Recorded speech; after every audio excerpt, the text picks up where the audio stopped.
Feel free to check out my TeePublic after the video, and support me on Patreon. Watch till the end of the video for more.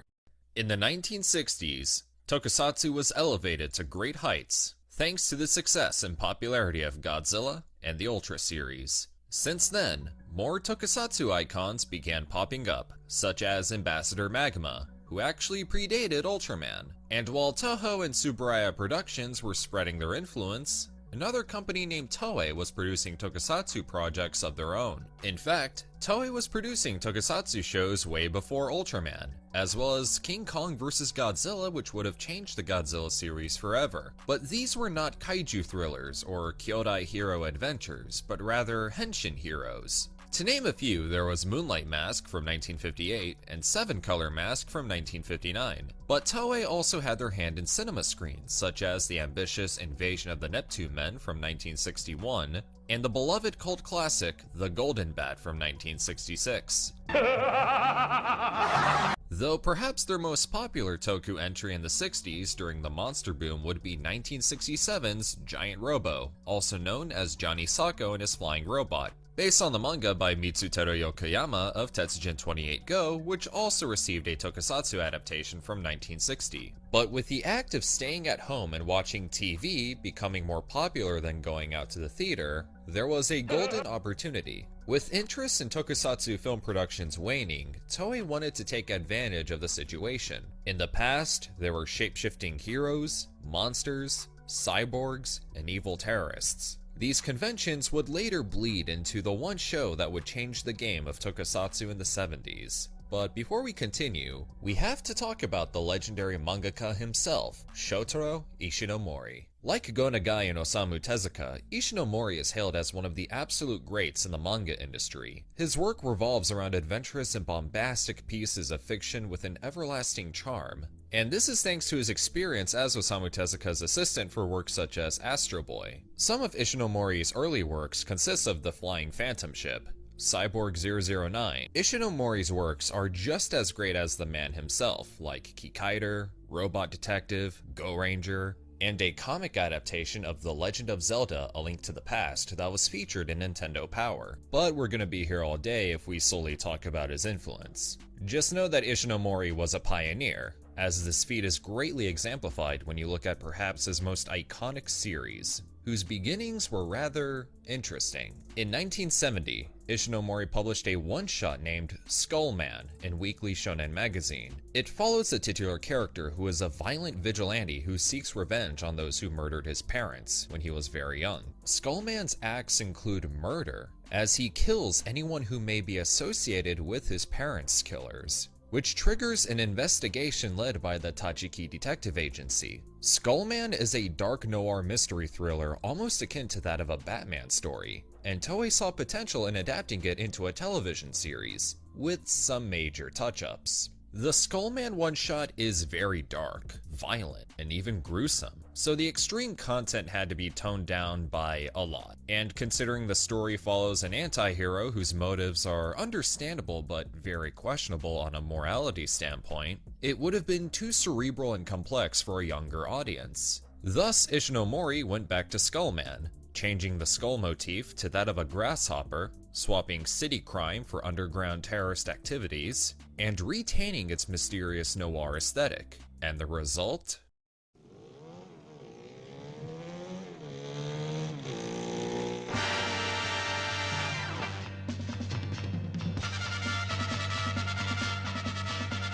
Kamen Rider, Kamen Rider, Rider, Rider.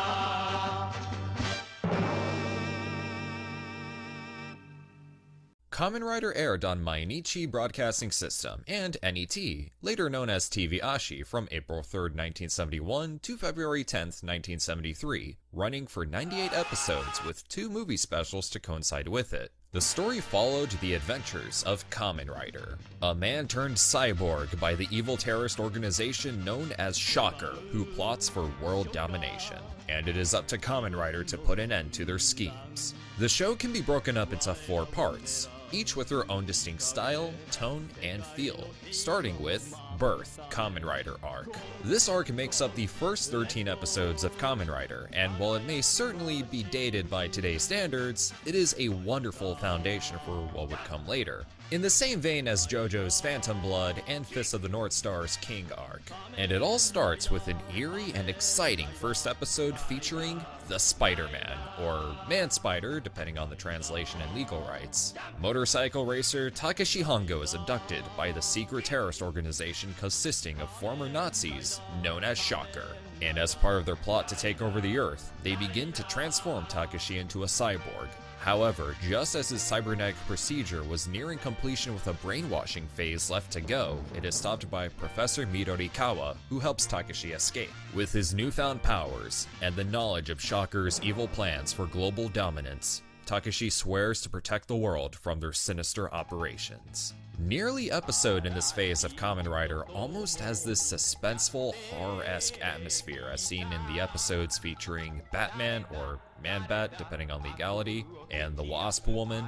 This is also helped by the incredible Shunsuke Kikuchi, who'd later go on to work on Dragon Ball, who composed the music. It very much feels like we're watching a classic Golden or Silver Age comic book come to life, like in one of Batman's outings in Detective Comics, or Spider-Man in Amazing Fantasy, where it is very subdued with an element of tragedy. It's made very clear that Kamen Rider, or Takeshi, despite being a cyborg, deep down he still retains his humanity and can only do so much. But his heart and willpower are far greater than his being. He may not win all the time, but it is his drive and love for human life that keeps him going, as shown by the death of Professor Midorikawa in the first episode, as well as with the fact that he has to come to terms with his new cyber-enhanced body. Takeshi shows that no matter what, the human spirit will never be extinguished. And yes, Kamen Rider definitely gets silly at times. これに違いない。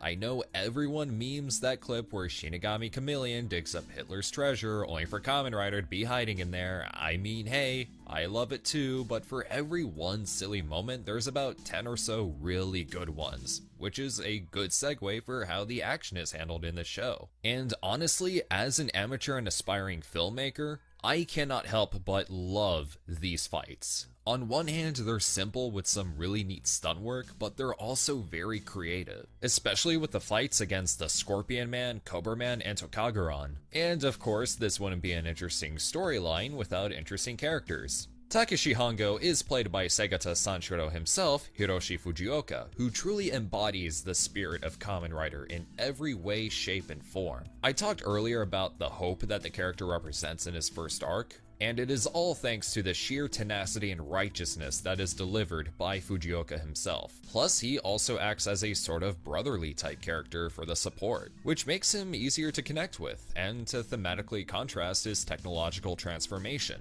Alongside him is Tobei Tachibana, played by Akiji Kobayashi, who you may remember as Captain Muramatsu from Ultraman. Here, he acts as Takeshi's partner and mentor. There's also Ruriko Midorikawa, the daughter of Professor Midorikawa, played by Chieko Morikawa, who initially blames Kamen Rider for supposedly killing her father, only to eventually learn the truth and become an ally, as well as her friend Hiromi Nohara, played by Yoko Shimada. Takeshi and Tobei do make for a great partnership, especially since Tobei is basically his coach, and that rules. Going back to the stunt work of Kamen Rider, there's a lot of stuff that seems pretty dangerous here, and huge props to Hiroshi Fujioka being able to put himself through all that. However, near the end of filming this arc, Fujioka would actually injure his leg on set after performing a stunt. Fujioka was very heartbroken when it happened, and he fought a long and hard battle in rehab and physical therapy just to try and get back at rider kicking. This treatment would last Fujioka a long time, and considering that he was the main star of Kamen Rider, which at this point was doing very well, something had to be done immediately, so as a send-off, the adventures of Takeshi Hongo would continue as he travels the world to fight the evil forces of Shocker. And this brings us to Kamen Rider 2, His name is Hayato Ichimanji arc. Going from episodes 14 and 52, Kamen Rider's second arc is the longest in the series, covering 38 episodes in total. This also marks the introduction of the show's secondary protagonist, Hayato Ichimanji, played by Takeshi Sasaki. Whereas the first arc of Kamen Rider was dark, brooding, and suspenseful, this second arc is more bombastic and energetic. And this is all thanks to Sasaki's performance as Hayato, who reeks of raw charisma and swagger, and also had to endure one of Shocker's experiments, but was freed by Takeshi as he now takes his place as Japan's defender, while Takeshi is traveling the world.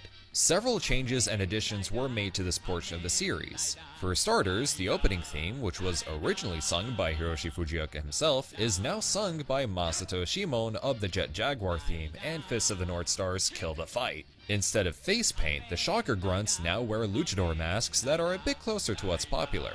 And finally, Hayato Ichimanji was the first to popularize the famous Henshin sequence that we all know and love, and has been parodied and homaged to death from Earth and back. To put it short, it's really good stuff. Also, the colors of the Kamen Rider costume this time are closer to what people normally think of when they hear Kamen Rider. In a way, Kamen Rider's second arc is the battle tendency to the first arc's Phantom Blood. And as awesome as this arc sounds so far, it unfortunately suffers from being a bit slow and repetitive for some of it. Hayato's debut and introduction is amazing, don't get me wrong, but when we have to wait until episode 26 to meet the arc's main villain, there's definitely going to be some pacing issues, and admittedly, I did have to force myself through some of these episodes. However, that isn't to say I didn't have a good time, because what this arc had to offer was certainly a step up in terms of overall presentation, as the stunts, costumes, and cinematography have improved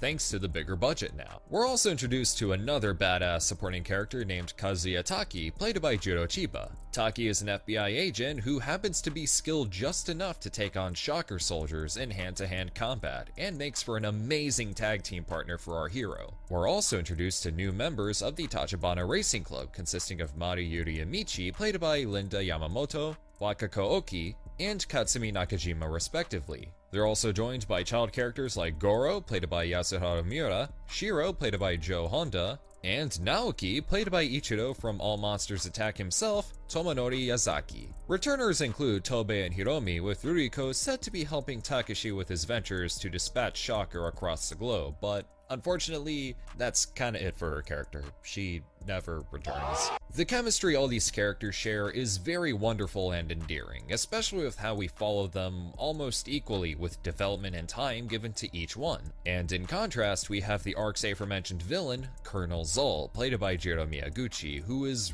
really not subtle with Shocker's connections to the Nazi party, but I love it. Because Colonel Zol makes for a deliciously evil counterpart to the heroic Kamen Rider Nigo. Some of my favorite villains and fights from this arc include Pirasaurus, Hito Danger, Kani Bubbler, and the Monster Wolfman, due to how they're either just these wild action pieces, or they prove to be rather formidable foes for our protagonist. Although I do wish there were more villains who were just as interesting and creative, as a lot of the villains in this arc do tend to be more of the same, with little distinction from one another character-wise. It's not like Ultraman, where each monster and alien had a unique sense of character and personality, like Baltan, Zerab, Mephilus, Jamila, Zeton, and what have you. And it's definitely not on the levels of Go Ranger, where each villain is just your weekly dose of pure, outstanding what the fuckery. Honestly, I was afraid that Kamen Rider was going to lose me, no matter how much I loved the character of Hayato Ichimanji. But as soon as episode 40 came, I was immediately drawn back in, as it saw the return of Takeshi Hongo. Now the show gives us both Kamen Rider Ichigo and Nigo at the same time, and my god, when these two team up, it is always a treat because you never know what kind of stunts they're gonna pull off. It's also here where we're introduced to Kamen Rider's next major villain, Dr. Shinigami, played by the legendary Hideo Amamoto, and is perhaps the most prolific actor in this entire series. Seriously, just look at his filmography, but more on him in a bit. And I suppose this is also a good segue into Kamen Rider's first movie, Kamen Rider vs. Shocker, where the two riders have to stop Shocker from using a gravity machine to sink Japan. If you like the action of Kamen Rider in its usual televised format, The move to CinemaScope makes the action even more grand than it could ever have been, and would go on to essentially inspire the style of action the series would take on going forward, being more ambitious and complex with lots of moving parts in its presentation. And with the return of Takeshi Hongo, we now go into Takeshi Hongo Returns, Kamen Rider New 1 Arc. Starting from episode 53 and closing at episode 79, Takeshi takes center stage once again, with Hayato taking a break for the time being. For the most part, this arc would essentially play out the same as its predecessor, but with Takeshi in the lead, and the series going for a more metaphysical and supernatural approach, starting with Dr. Shinigami, or Dr. Death depending on the translation, and his Dracula-esque getup.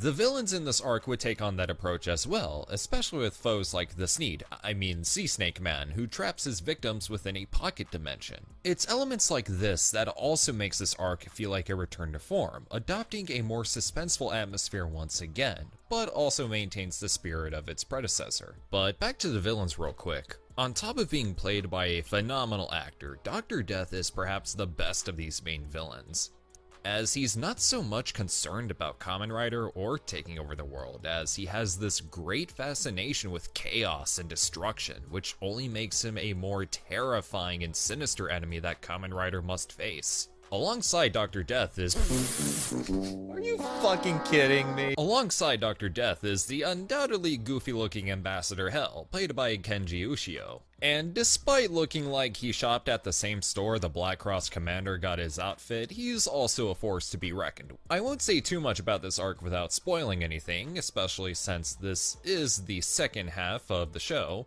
And not only is it filled with highlights such as the dam fight in episode 54, which is one of my absolute favorite action set pieces in this entire show, there's a lot of twists and turns that I highly encourage you all to check out for yourself. But as this arc continues on, there eventually comes a point where Takeshi gets into a real pinch, and before we know it, Hayato Ichimanji makes his grand return. Now it's time for more Double Rider action. This arc also features the movie Kamen Rider vs. Ambassador Hell, which is perhaps my favorite of the two movies, featuring really outstanding and impressive camera work, stunts, and cinematography for such a project. Oh yeah, this segment also introduces the Kamen Rider Youth Squad, because Kamen Rider endorses child labor. Just kidding, I find the Kamen Rider Kids Corps endearing, as it's a neat vehicle for the children watching to help them connect with the show some more. But before I continue, I just want to let y'all know that I'm going to be spoiling some parts of Kamen Rider's final arc. Seriously, if you have not watched Kamen Rider, I highly encourage you do so, and come back to this video. Or